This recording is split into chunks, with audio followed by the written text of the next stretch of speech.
இன்றைக்கி நண்டு மசாலா செய்யலாம். அது கடாயில் 3 ஸ்பூன் எண்ணெய் ஊற்றிட்டு சோம்பு வெந்தயம் போட்டு தாளிச்சிருக்கேன். அதுக்கப்புறம் 2 வெங்காயம், 2 தக்காளி, 2 பச்சை மிளகாய், கருவேப்பிலை எல்லாத்தையும் போட்டு நல்லா வதக்கிக்கணும். வதங்கினதுக்கப்புறம் நல்லா வதங்கணும். வதங்கினதுக்கப்புறம் 2 ஸ்பூன் குழம்பு மிளகாத்தூள் போட்டு கொஞ்சமாக உப்பு போட்டு 1 டம்ளர் தண்ணி விட்டுட்டு அந்த நண்டு போட்டு நல்லா வேக வைக்கணும். ஒரு 15 நிமிஷம் அது வேகணும் நண்டு. தக்காளி போட்டு நல்லா வதங்கணும். அப்போ தான் பச்சை வாசனை போகணும். அப்போ தான் நல்லாயிருக்கும்.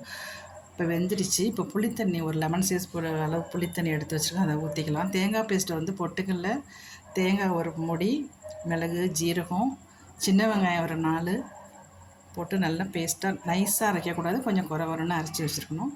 அதை எடுத்து அந்த போட்டு நல்லா ஃப்ரை பண்ணிவிட்டு மூடி வச்சு நல்லா கெட்டியானதுக்கப்புறம் நம்ம வந்து இறக்கி சாப்பிட்டா சூப்பராக இருக்கும். முந்திரி பேஸ்ட்டு போடுவாங்க, இஞ்சி பூண்டு பேஸ்ட் போடுவாங்க. நான் எதுவுமே போடலை இன்றைக்கி. சிம்பிளாக தான் செஞ்சுருக்கேன். ஆனாலும் சூப்பராக வந்திருக்கு. நீங்களும் ட்ரை பண்ணுங்கள், ரொம்ப நல்லாயிருக்கும்.